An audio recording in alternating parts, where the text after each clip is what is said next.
Thank you for having me today. Let me just say before I start that I am a brand and consumer marketer through and through, so if you ask me any highly technical questions at the end of this, you will be sorely disappointed with the answers that you get.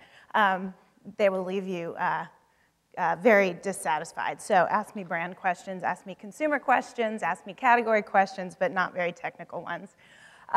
I'm here today to talk to you about Dockers. As Nancy said, I have been at Levi Strauss and Company for 13 years, and I spent 10 years of it on the Levi's brand. And it's an honor to work on that brand. I mean, that brand is truly an icon. They invented the category of blue jeans. I mean, that's not hyperbole, that is true. They cut and made the very first blue jean in 1873. So when they asked me to join the Dockers brand, I took a long pause. And I thought, geez, what am I going to do with this brand? I don't know. I don't connect with this brand. I don't know what to do with it.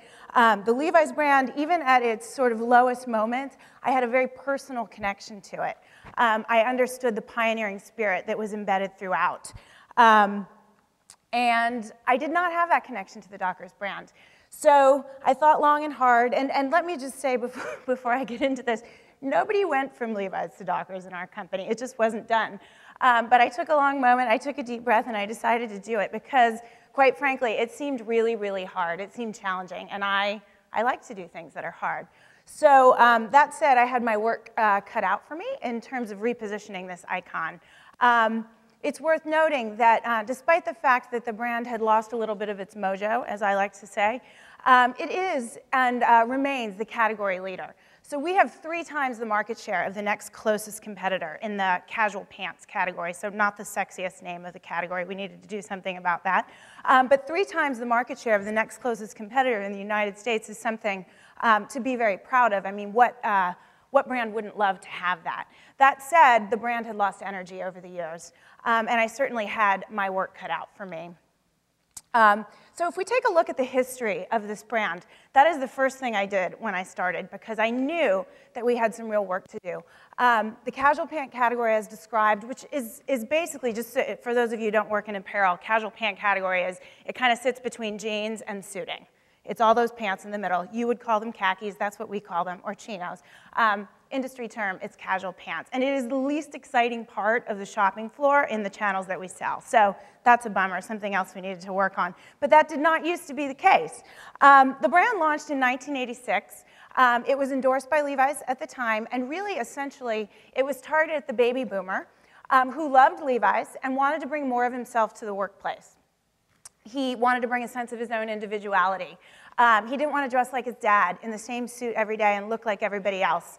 And we provided him this option with khaki pants. And we actually showed him how to dress on what came to be known as Casual Friday. So we sort of created a movement and changed the way men dressed for work, which is pretty remarkable.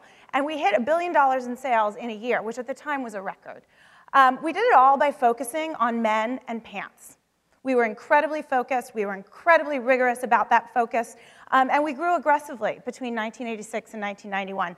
The campaign, which some of you may remember if you're old enough, we fondly call Talking Butts in the hallowed halls of Levi Strauss and Company, and it essentially featured men from the waist down. You never saw their faces, so you just saw the pants, and you saw men having these fairly intimate conversations that had nothing to do with pants. But it really struck a chord with men. And really kind of what it tapped into was this idea that men had lost touch with each other. You know, we'd moved to the suburbs, we went to work, we had children, I'm not a man, and they really sort of failed to have these personal connections with each other anymore. And the campaign really struck a chord. It was featured in an episode of Seinfeld. I'm going to show you a clip of that in a moment.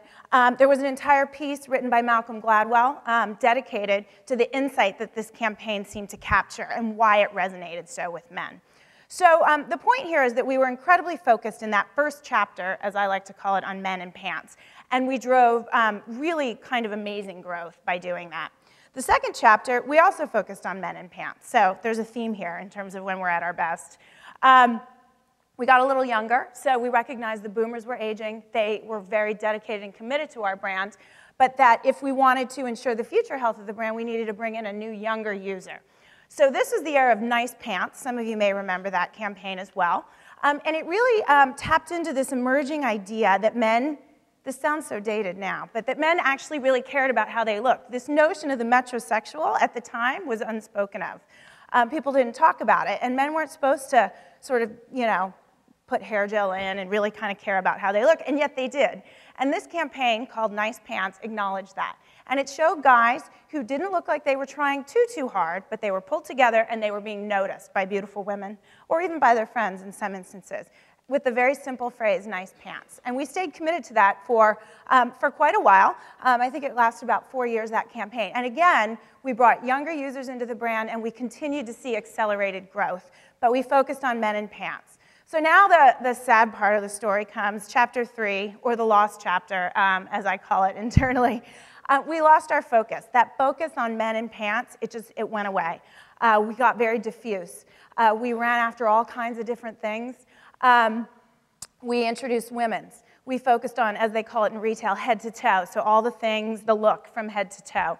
Accessories, retail, we opened stores. We spent our money in all kinds of ways that didn't have anything to do with the core of what we do and what we make. We failed to focus on men in pants. And we also failed to capture an idea at the core of the brand. Somebody yesterday was talking about big ideas. I like to call it a purpose. We didn't have one anymore. We were kind of copying everything else that was out there. And so, chapter 4 begins, and that's when I started. That said, I want to show you a little video that captures the state, the cultural understanding of our brand when I started. Hopefully you'll laugh. Pants. Why do I buy tan pants, Donna? I don't feel comfortable in them. Those cotton Dockers? Oh, I can't begin to tell you how much I hate that commercial. Really? I like that commercial. Let me get this straight. Whenever a black guy does well, starts wearing Dockers, buys a few Celine Dion records, and sleeps with a white chick, you automatically say he's sold out? That's enough, Lance. Hi, Marge. We're freaking out squares. Lord. What's in your brand new bag, Mama? What's that pair of Dockers you wanted? 48 waist with the balloon seat, right? Marge, not in front of the hippies. You don't understand clothing, Toby. You're dressed like this amorphous blob of khaki. Now, wait a second. You mean the one where the guys are all standing around, supposedly being very casual and witty? Yeah, that's the one. What could you possibly like about that? You know what they call us? Dockers, because we work on the loading dock. You know what the ironical part is? They actually wear Dockers. We wear Dickies, which, by the way, is what we call them. Relax, fit my Aunt Fanny. Stupid Dockers. Look at these pants. I've seen pants bunch up. I have never seen a bunch up like this in my life. This is like a 5-inch bunch up I got here. Even if somehow, somewhere, men actually talk like that, what does that have anything to do with the pants? Doesn't that bother you? That's the idea. That is what is clever about it, that they're not talking about the pants. But they're talking about nothing. That's the point. Man, this place looks like a Dockers commercial. Okay. Any questions for me? Just one. Why don't you drop those Dockers and give me a piece of that sweet ass? Oh, Kramer, this is Donna. Cotton Dockers. All right, we should be going. Come on. Come on. Don't bother. Don't bother. I'm leaving. Donna, really, you're making too much of this. 100% cotton Dockers. If they're not Dockers, they're just pants. So other than the Seinfeld clip, which was old, obviously, the Seinfeld clip was kind of at our height and at our best. It was at that point in time when we ran that great first commercial. Everything else is very recent. At the time I started, it had all run within the last 12 months or something. And I think it sort of captures the heart of the challenge here, which is that we had not just a brand that was out of favor and lacked mojo, but we had an entire category that was out of favor. Jeans had done a really good job, all the jeans brands, my brother brand included, of introducing jeans in new ways of wearing. I'm sure there's a lot of you here wearing jeans today that you wouldn't have dreamed of wearing jeans to work 10 years ago, probably. So the casual pants category, us included, had failed to innovate and deliver newness. And at the same time, the jeans brands were delivering incredible newness and showing consumers how to wear that product in entirely new settings, which created a challenge for us. And essentially, we had become the uniform of the shameful cubicle dweller, as you see this fellow here from Office Space. And it had become, we called them dorkers internally. I mean, that's a mess, right? So I had quite a challenge on my hands because I was not just trying to give a brand life, but an entire category.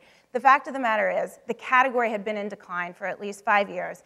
And if I just set out to gain share within the category, it was going to be like rearranging deck chairs on the Titanic. That wasn't going to work. We needed to enliven and renovate and reinvigorate an entire category and show men that khaki pants and Dockers in particular were not what they thought. They're not this guy. They're a guy that has some vim and vigor.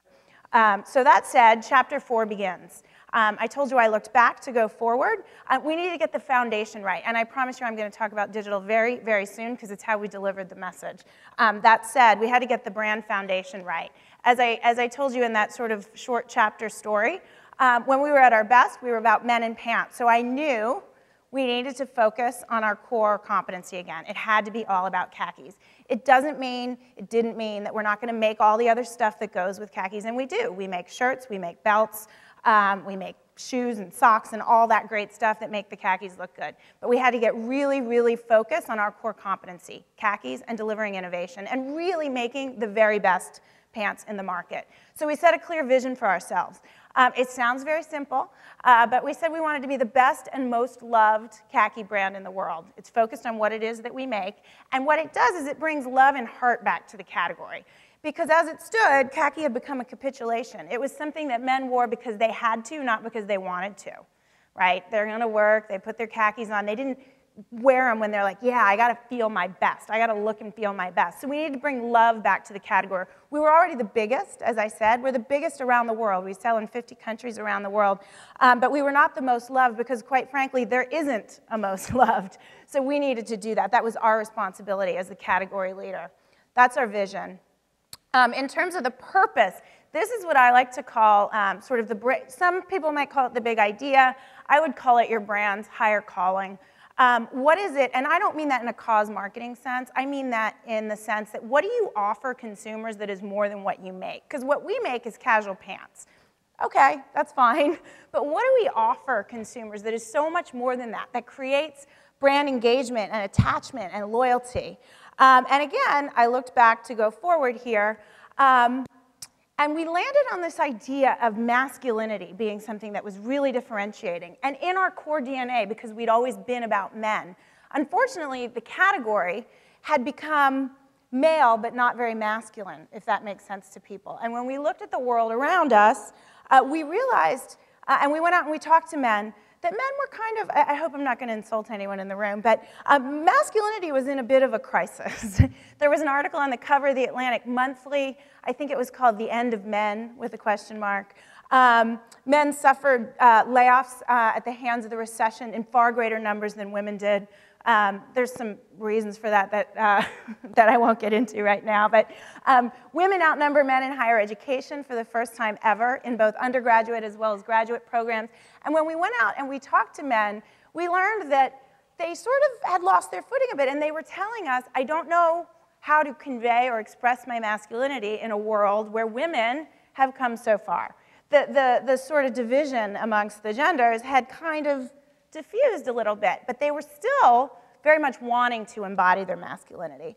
So we articulated our brand's purpose, which we felt was very much rooted in both the category, which the roots are in the military, as well as in our brand's history, as this notion of a call to manhood. It's meant to be a little bit cheeky, but also truthful.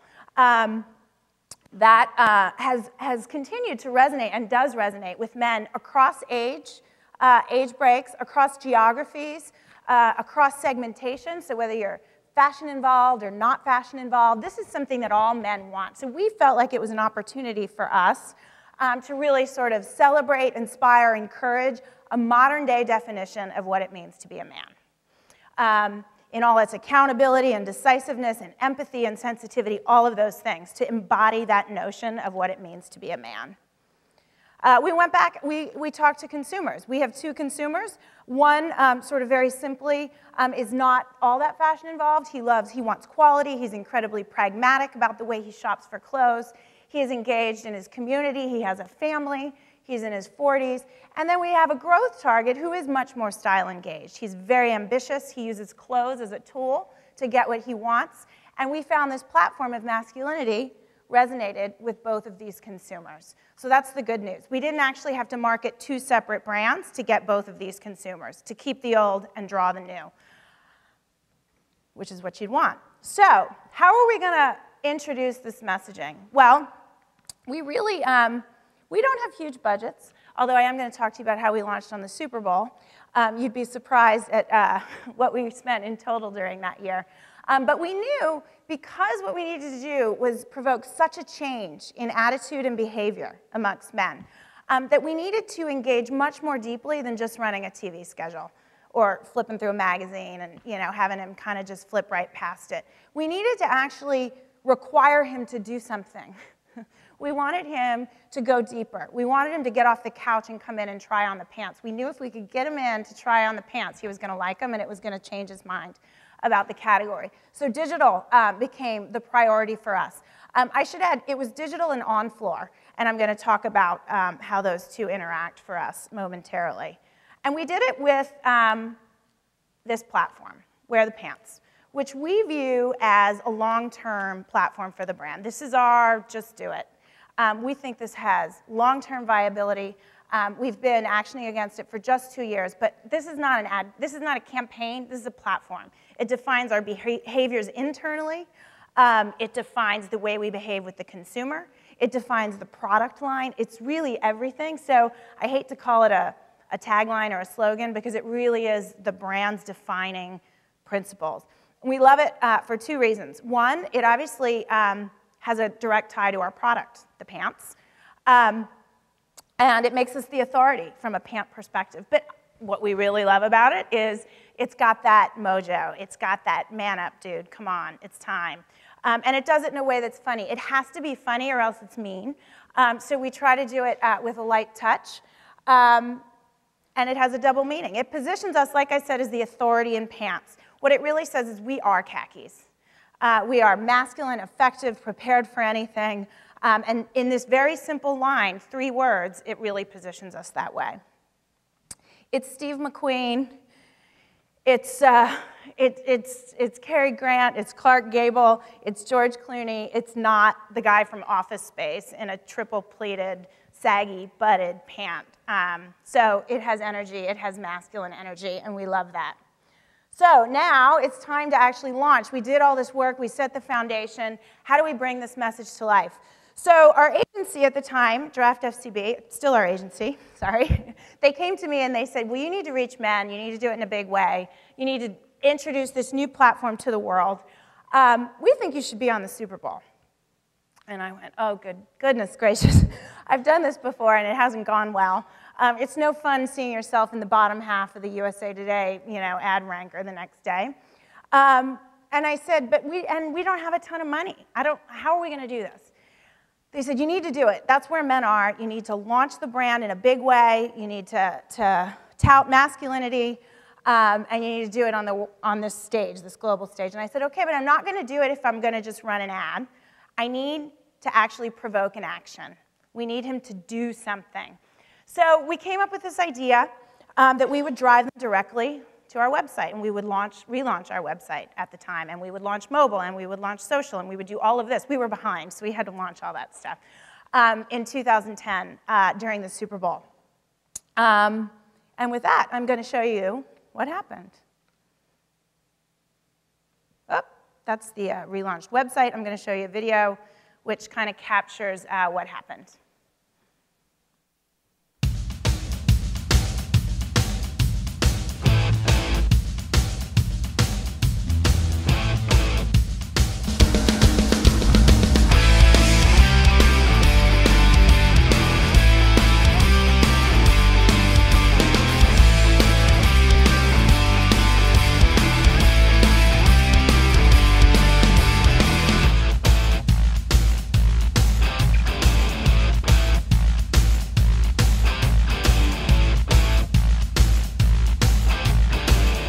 And Dockers will have men singing about not wearing pants.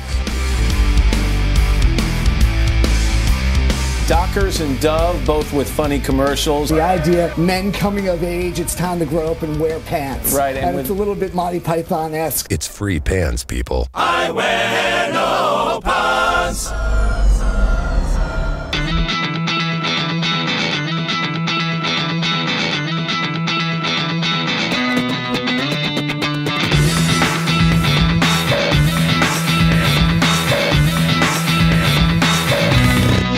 But how about the commercial for, what's it, Dockers? Where the guys in their underwear were singing, I'm wearing no pants. So I thought that was a new John Edwards for President campaign. I didn't know. I was a little surprised.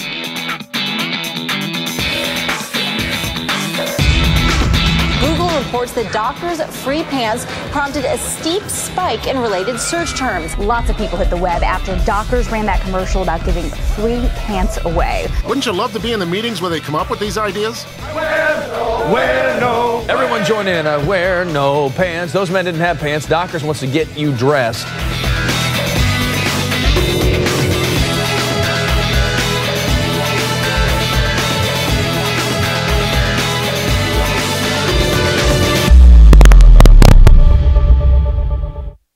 So you can see, and you might call it sort of a cheap hook, right? We said we were going to give away pants. So we ran a commercial during the Super Bowl. We paid a lot of money for it, a huge percentage of our budget. But what we did was we drove people directly to the newly reinvented Dockers.com that featured a completely new product line.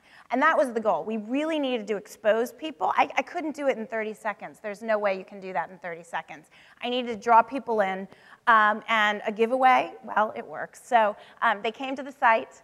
They checked out the product line. We got 16 times more traffic to the site than we'd estimated, and we thought we overestimated. We doubled our database in one day. We were the #1 and #2 most searched item on Google until noon the next day after the Super Bowl. And most importantly, we were part of the conversation again. This is a brand that had been very sleepy for a very long time. And we generated more talk in both the digital space as well as in print and publicity and on the news, as you saw, than any campaign launch that Levi Strauss and Company had ever done. And this was from the little brother kind of engine that could brand. So we were thrilled with the results. You know, the traffic was so great, we slowed down considerably. We had estimated 16 times less traffic, but we managed it in real time effectively through social, which was another win for us. You know, we handled consumer complaints in real time. We extended the promotion so that people were satisfied. So at the end of the day, this truly served the purpose of the launch that we wanted. It generated conversation. It put Dockers back on the map. Now the obligation was ours to continue the momentum. So what's happened since? I should note that that same year, this was not just about driving sales in the digital space. Digital continued to be important for us and continues to be as both a commercial channel, and when I say commercial channel, I mean selling direct to consumers on Dockers.com, as well as through the shop-in-shops that we build out with our wholesale partners, which has been a critical initiative for us, but also as a communications channel. This is where men are, whether they're checking sports scores, whether they're checking Facebook, whether they're checking email. This is how we can reach them most efficiently. It's trackable, and you know, as Nancy said, it's not just about direct response. It's not just about paid search. It's not just about the site experience. It's about our brand marketing efforts. They take place and will take place this year exclusively in the digital space. This year, 2012, I will spend no money in the United States in traditional marketing. I will do no television, no print, and no out of home. It will be all digital and in-store and publicity. Because we feel that's how we can create the most engaging experience amongst men. So what's happened since we launched? And I won't declare any sort of victory yet. It continues to be a challenging category and a challenging business. That said, there is momentum. The category is growing again. So that's exciting. I still probably have the opportunity to, what do they say, snatch defeat from the jaws of victory. But we've definitely developed some real momentum. At the end of last year, 2011, Complex Magazine, which if you're not familiar with it, is a relatively sort of small, cool magazine that launched to sort of talk about the hip-hop community, music, et cetera. It's broadened from there, definite focus on fashion. They called us the #1 style brand of 2011. They listed 10, and we were the first one. And we were sort of floored. We were flabbergasted. I asked my publicity person who he paid to make that happen, and he said he didn't even know the staff at Complex. So we were thrilled with that. And it just says a lot for the efforts in terms of the product, as well as just the presence of the brand in terms of being in front of the consumer in the digital space, in the blogosphere. The fashion bloggers write about us like crazy. They also called our collaboration the very best of 2011. So if you work in apparel, you know that collaborations are all the rage, whether it's Karl Lagerfeld and H&M or Stella McCartney and everybody. It seems she works with everybody. We did a collaboration in 2011 with Alexander Wang, a very famous designer, and we sold it at Bloomingdale's. Pants sold for over $200 at Bloomingdale's. We were selling out at a rate of 14% a week, which is kind of amazing. Nobody would have paid $200 for a pair of Dockers 2 years ago. The category was extremely commodified, and these pants, we couldn't keep them on the shelves. So it speaks a lot to the momentum that the brand has generated and the momentum the category is feeling.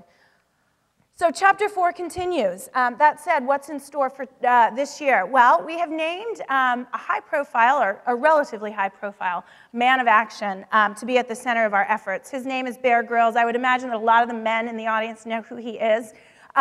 He has a show on the Discovery Channel called Man vs. Wild. He's kind of a survivalist and man of action. He's also a father, and he talks a lot about being a father during the show, and we love that about him because he really is this well-rounded guy who does what he loves. He has global appeal, which we love. He has 6 million Twitter followers when you combine his own personal following as well as Man vs. Wild.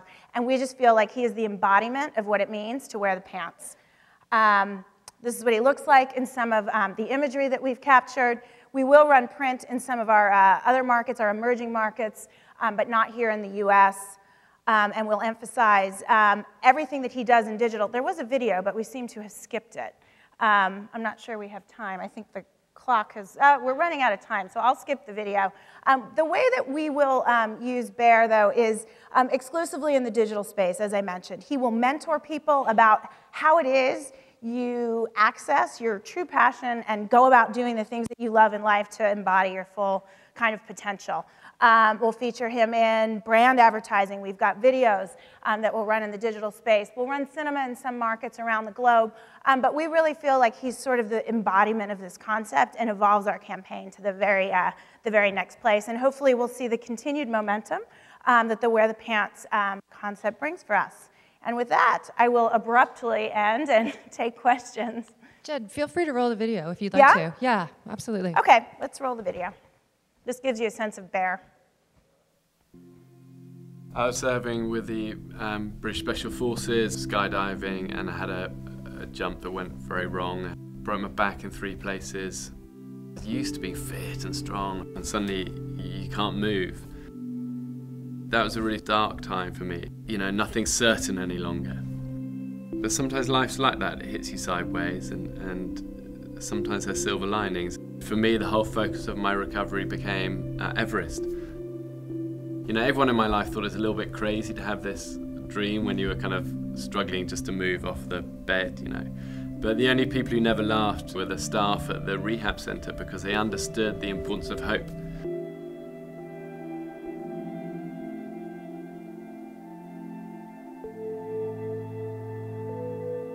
Never, ever, ever give up. And it doesn't have to be, you know, a mountain. You know, we all have our Everests in our own life. So definitely more of the serious side of what it means to wear the pants. There will be lighthearted stuff in the mix as well. We captured loads of video of him. We've got loads of him talking about what it means to be a dad to him. Father's Day is a very important time frame for us, and we'll leverage that content there. But yeah, he'll be the face of the brand for 2012, really, because of how he aligns with our values. And I think Aaron talked yesterday about you know, when you find someone as an endorser that actually shares the values of your brand, they want to participate. And he's been amazing in terms of wanting to, because he so believes in this purpose and the values that the brand espouses that he's just been willing to go above and beyond. And you can't do that if you don't have a purpose or you don't have a big idea. So That's really kind of been the unlock for us, is to really land and be committed to this purpose that is truthful to your brand. It has to have validity. It has to be believable. And then to leverage it consistently in the digital space. That's really been our approach in the last 2 years that will continue going forward. Terrific. Any questions for Jen?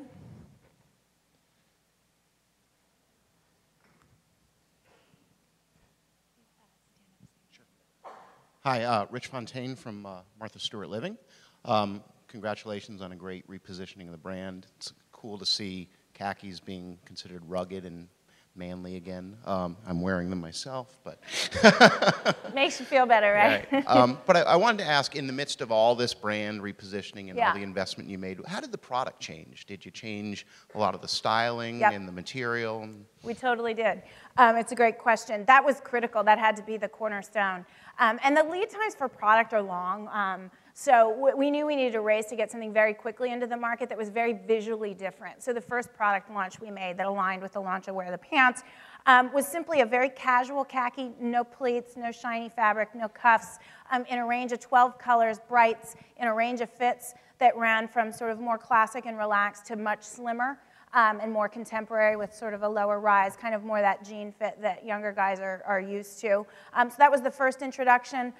Some of the product that you saw Bear wearing, that's our Alpha Khaki. So that is a slim tapered pant. It has the ruggedness and the durability of a jean. It has the guts and the heft of a jean.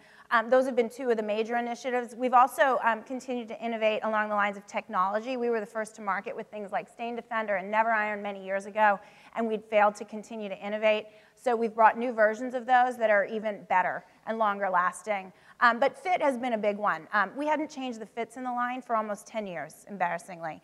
So having this range of fits that ran all the way from skinny to relaxed was a big deal, and that was the major initiative. Yes?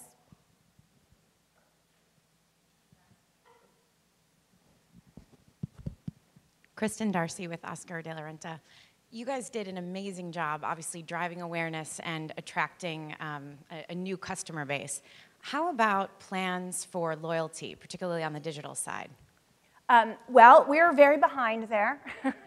So we have only the most sort of crude and rudimentary ways of engaging through CRM and our database. And we are in the process. We know it's critical to grow in the future. Our digital business has been on fire, you know, amidst a struggling a category which is now growing. Our digital business has grown 50%, then 40, and another 40 3 years in a row. So definitely doing something right there, and we know that the opportunity is through loyalty and a much more sort of rigorous approach to it. And we don't have it yet, but we're in the process of building it. Hi, Nate Carter with Newstar. With your branding being 100% digital this year and a large percentage of your sales being through retail channels, how do you measure the success of your digital brand partners? It's a good question. And one of the challenges I faced at the beginning of this journey was demonstrating or explaining that digital marketing wasn't just about driving sales in the digital channel. Because it's not. It's where men are. It's how we could drive a deeper engagement that provoked action. So that has been a challenge. I mean, that is where we're doing our brand marketing. So things like our equity tracker, that will show the effectiveness.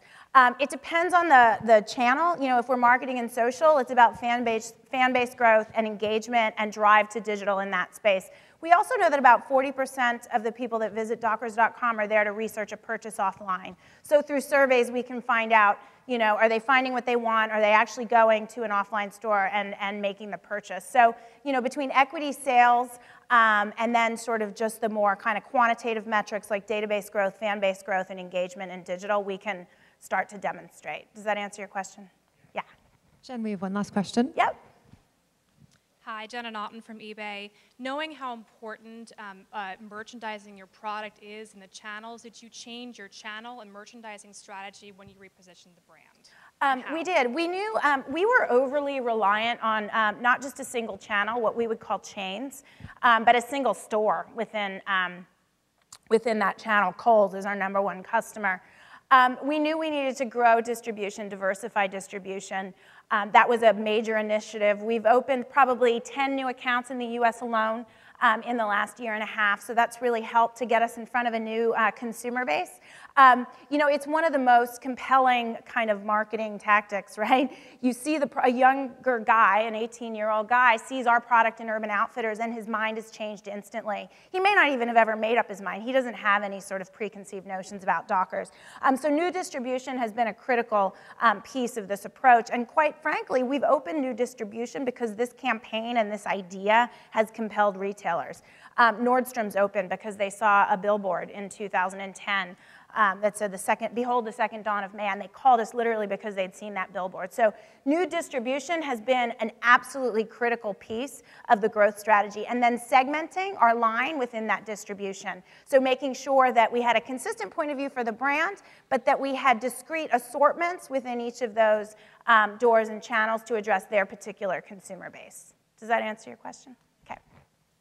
Excellent. Thank you so much. Jen, that was terrific.